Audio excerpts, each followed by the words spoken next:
欢迎来到新兴消息频道，请订阅频道，所以大家不要错过当天最热门的新闻。我们今天的时事通讯包括以下内容：风吹半夏赵丽颖大结局前瞻，一喜三忧，半夏结局最意外。全剧进入尾声，即将大结局。前瞻大结局，为什么说一喜三忧，半夏结局最意外呢？正当半夏紧锣密鼓的筹备上市之际，公司被两大麻烦缠身，一是求避证的税务问题，一是原材料的进货途径上涉嫌走私。在半夏的劝告下，求避证投案自首。然而一波未平，一波又起，在原材料的进货途径上，5人的态度无法统一。郭启东坚称进货渠道有走私之嫌，如此，只要郭启东的态度不变，罪名即将坐实。此为一忧，一旦认定成立，几人将吃官司，公司面临破产。此为二忧，在赵磊的建议下，几人使出了舍足保帅的一招，让武建设承认侵吞资产，承担责任，为公司解套。但是武建设不肯就范，此为三忧。而一喜正与三忧有着密切联系。在此，我们细看半夏的成功历程。滩头之事，佟骁奇李代桃僵，陈宇宙付出惨痛代价，而半夏是最大受益者。近5万吨废钢材，赵磊的损失最大，半夏是最大受益者。武建设、裘必正等人次之。竞标2钢厂，赵磊是马前卒，受益者是半夏。武建设容损各半。处理滩头污染隐患，半夏是受益者，佟骁奇次之。武建设等人闷声发大财，捡了个便宜。涉嫌侵吞资产一事，把武建设抛出，一旦事成，半夏又是最大的受益者。也就是说，多年以来，每到危急时刻，几乎都是把别人抛出去，主意竟然还是别人出的，与半夏无关。而这就耐人寻味了吧？有一句话说，上司定目标，派任务，如何完成让下属看着办。总之是要完成，无法完成也得完成，做下属的太难了。当年半夏一声令下，要次日看到租下的滩头，没有商量余地，迫不得已，陈宇宙心生一念，佟骁奇铤而走险，滩头承租成功，佟骁奇却挨了半夏一巴掌。若非半夏的下死命令，佟骁奇会病急乱投医吗？可是结果却是半夏唱红脸，佟骁奇成了白脸。这其中的曲奥，别有一番滋味呢。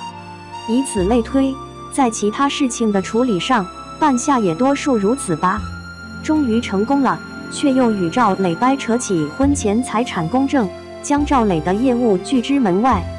这像不像是《三国演义》中的刘备娶孙尚香，像不像长坂坡上刘备哭赵云呢？而一喜是什么呢？是半夏的彻底蜕变吧。在预告中，半夏否定了让武建设当替罪羊，而由自己承担。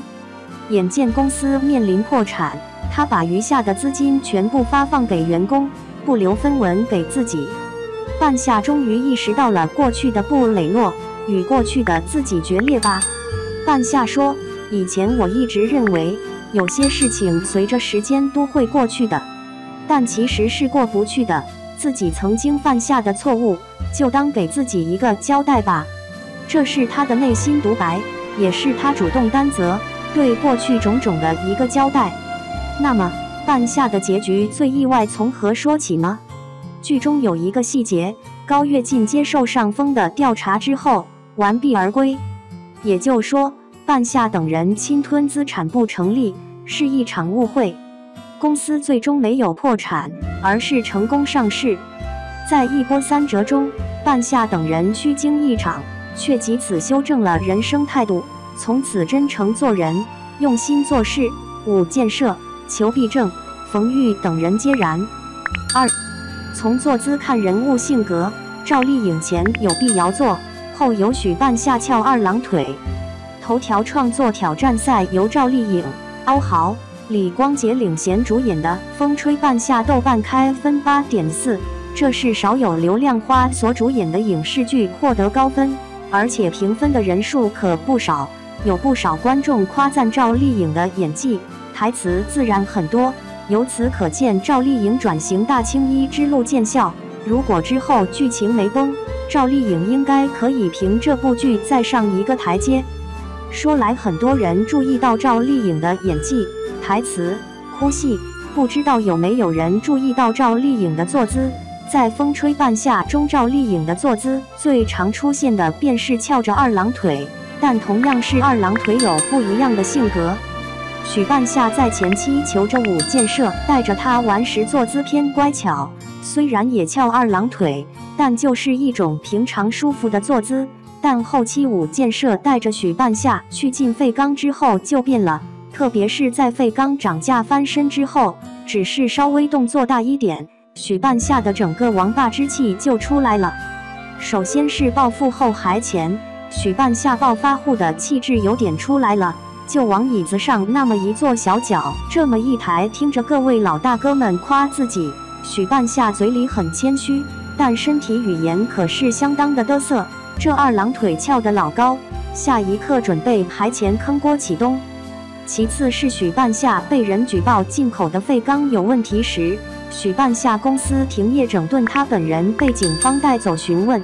在询问过程中，许半夏刚开始还好好配合，但在问是否能看举报信被拒后，他生气了，背靠椅子再度翘高了二郎腿，回答也是破罐子破摔，还唱起了喀秋莎。这是许半夏怒极了的表现。对于谁举报的自己，许半夏心知肚明。他表示，既然他拿不到，那么其人也别想拿到。于是举报了裘必正偷税漏税。之后，许半夏有心讲和反，被裘必正羞辱，于是反手又举报裘必正产品有质量问题。最后是小陈生病，得知小陈得了癌症之后，许半夏想要完成小陈的心愿。一是在小陈临终之前，让他看到属于自己的钢厂，这也是小陈的梦想。二是小陈想谈恋爱，从小陈的言谈中，许半夏知道他很喜欢周希，而周希却是个婚托，但也正好他是个婚托，许半夏用钱砸让他陪小陈度过剩下的日子。许半夏找周希谈话一开始的坐姿便是大动作翘着二郎腿，这表示他占据着主导地位。对让周希接受条件，假装成为小陈的女朋友这件事势在必得，无论代价。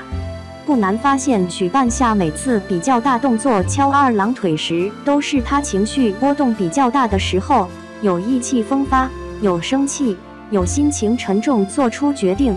于是有人说许半夏二郎腿一翘大事不妙，这句话多少还是有些道理的。这个坐姿是独属于许半夏这个角色的特点，带着点匪气。